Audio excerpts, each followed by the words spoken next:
Hello everyone, myself Tika Meena, Assistant Professor Mathematics, Government College Mandapiya.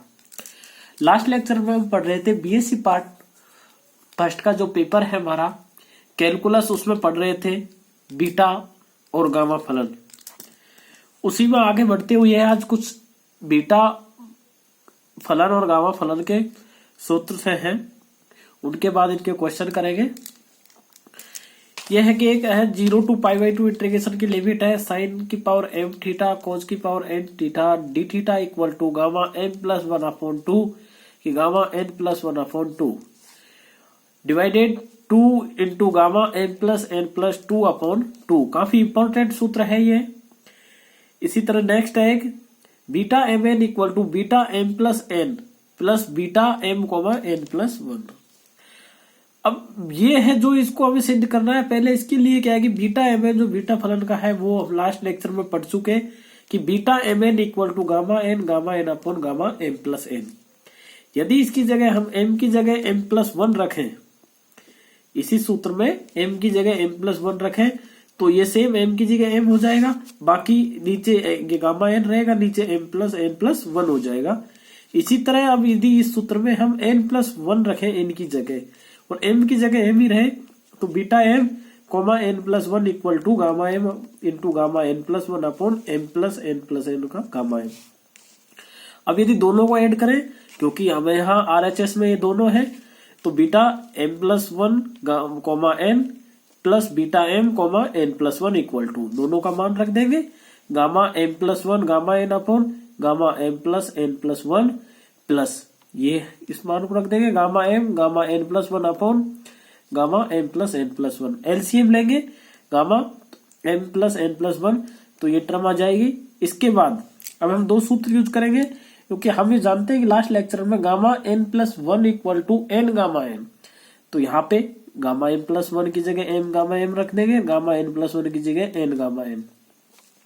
तो हम यहाँ देखते हैं कि इसमें दोनों टर्म कॉमन है, तो गामा m और गामा n कॉमन ले लेते हैं, तो यहाँ बचेगा गामा ये m बचेगा और यहाँ n, तो ये m प्लस n बच जाएगा। नीचे m plus n gamma m plus n है, m प्लस n से मैं इसको वापस लिख रहा हूं, ये बचेगी टर्म यहाँ पे m प्लस 1, इससे ये कट जाएगी तो यहाँ बचेगा gamma m gamma n upon gamma m plus n। तो ये सूत्र होता है बीटा एम एन का, जो हमें ये LHS में है, यही सिद्ध करना था। एक काफी इंपॉर्टेंट सूत्र है लीजेंडर द्विगुणन सूत्र। ये कई बार एग्जामों में पूछा जाता है कि gamma m plus 1/2 equal to root pi upon 2 की power 2m minus 1 into gamma 2m m belongs to z। कि ये हम जानते हैं कि गामा m और gamma n upon 2 gamma m plus n equal to 0 to π/2 sine की power 2m minus 1 theta की कोज की power 2n minus 1 theta d theta. ये कैसे आया, ये मैं इधर इसको इधर लिख रहा हूं इसको, क्योंकि बीटा एम एन होता है, जो बीटा फलन होता है 0 to 1 x की power m minus 1 minus x की पावर n माइनस 1 dx। यदि x equal to sine square theta लें तो dx होगा, इसका अवकलन करेंगे तो 2 sine theta cos theta. Limit x की यहाँ 0 to 1 है तो थीटा की लिमिट 0 to π/2 होंगी, बिकॉज x 0 तो थीटा की वैल्यू भी 0 होगी। यहाँ पे x 1 लेंगे तो थीटा इक्वल टू π/2 पर साइन π/2 इक्वल टू 1 होता है। तो ये आ जाएगा beta M N equal to beta M N ये होता है gamma N upon gamma M plus N equal to ये वैल्यू यहाँ रखे तो 0 to π/2 sine 2m minus 1 theta to cos की power 2n minus 1 theta d theta. 2 हमने बाहर ले लिया, इन वैल्यू को यहाँ रखेंगे तो ये टर्म आएगी, तो मैंने इसको डायरेक्ट यहाँ लिखा है। तो ये स्टेप है इसमें, ये मैं लिख रहा हूं कि ये किस कारण आया, इससे इसको लेके आए।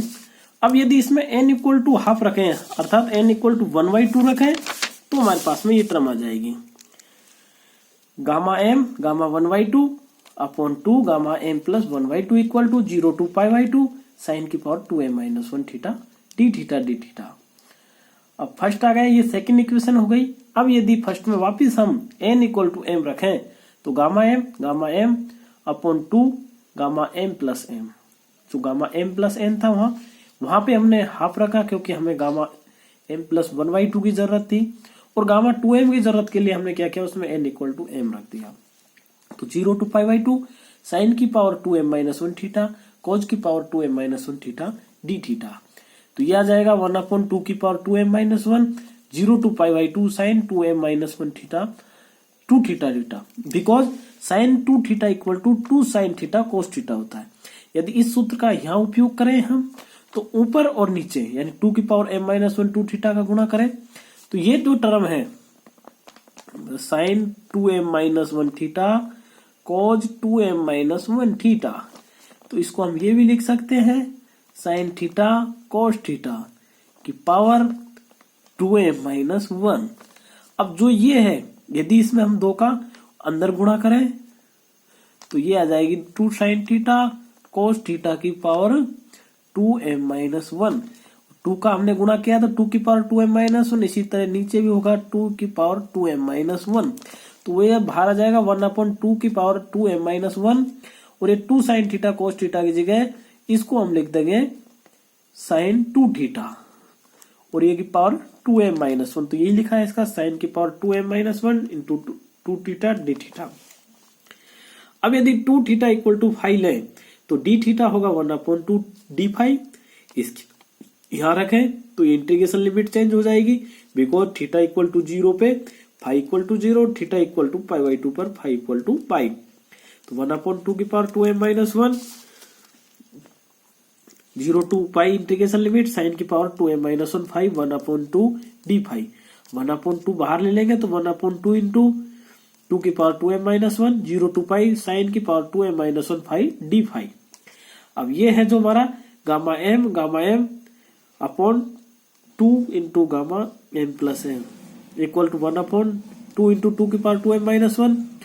अब ये 2 का हमने मल्टीप्लाई किया 0 टू π/2 इसमें, क्योंकि जो लिमिट थी 0 टू पाई उसको हो गया लिमिट ये 0 टू π/2, और 2 का मल्टीप्लाई कर दिया साइन की power 2m minus 1 phi d phi, because 0 to pi F theta d theta equal to होता है 2 लिमिट की इंटीग्रेशन, जो लिमिट थी 0 to π/2 F theta d theta, अर्थात इस लिमिट इसका मान इस लिमिट के मान का डबल होता है। तो ये आ जाएगा हमारा, अब जो रूट ये गामा m है तो इनका गामा m का होल स्क्वायर हो जाएगा, और 2 की पावर 2m माइनस 1 को हमने इधर मल्टीप्लाई कर दिया, और ये 2 इंटू गामा 2m, और 2 से 2 कैंसिल हो गया। तो जो टर्म बचेगी हमारी इसमें 0 टू पाई ये सेम आ गया, तो फर्स्ट एंड सेकंड से अब फर्स्ट और सेकंड को यूज करें तो इसमें 2 की power 2m minus 1 gamma m का होल स्क्वायर और upon 2 into 2 gamma 2m equal to जो ये सूत्र था सेकंड वाले में, ये सूत्र था, इसकी जगह गामा m गामा 1/2 ये रहा। देखो लास्ट इक्वेशन में हमने पढ़ा था 2 में कि gamma m into gamma 1/2 upon 2 into gamma m plus 1/2। तो इसकी वैल्यू है गामा m गामा 1/2, तो 0 टू π/2 साइन की power 2m minus 1 phi d phi. जब हमने इक्वेशन फर्स्ट में m इक्वल टू 1/2 लिया, n इक्वल टू 1/2 लिया, तो ये इक्वेशन आई थी, और उसके बाद n इक्वल टू m रखा, तो उसके बाद हम इसको प्राप्त कर रहे थे। तो यहां पर हमने रखा, अब हमें 2 सूत्र हैं इसमें, एक तो गामा 1/2 का वैल्यू होती है रूट पाई, तो यह रूट पाई रख लिया इसको, तो इसको यदि सेट किया हमने, क्यों ये लिख दिया root gamma 1/2 equal to root pi, तो gamma m plus 1/2 equal to root pi upon 2 की power 2m minus 1 gamma 2m। ये लीजेंडर द्विगुणन सूत्र है, काफी इंपॉर्टेंट सूत्र है। डायरेक्ट स्टेटमेंट भी याद, कई क्वेश्चनों में इसका सीधा यूज भी होगा, और इसको सिद्ध भी कराया जा सकता है, एग्जाम में पूछा जा सकता है। नेक्स्ट क्वेश्चन है, नेक्स्ट थ्योरम है, स्टेटमेंट है, काफी इंपॉर्टेंट है।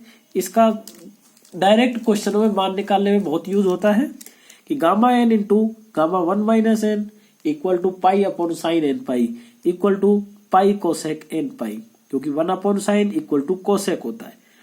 सिर्फ beta m n equal to gamma n upon gamma m into gamma n upon gamma m plus n equal to 0 to infinity, ये बीटा फलन से 0 टू इन्फिनिटी x की power n minus 1 upon 1 plus x की power m plus n dx।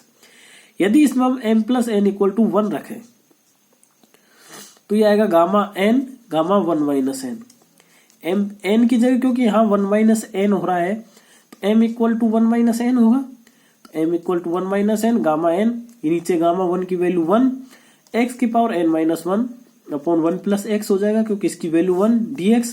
ये निश्चित समाकलन से इसका मान पाई अपॉन साइन एन पाई होता है। तो थैंक्स, नेक्स्ट लेक्चर में हम इनके ये जो आज ये किए हैं स्टेटमेंट, ये pi upon sine N pi था, gamma N gamma 1 minus N की वैल्यू, इसका यूज करेंगे और बीटा फलन और गामा फलन के और क्वेश्चन करेंगे। तो थैंक्स।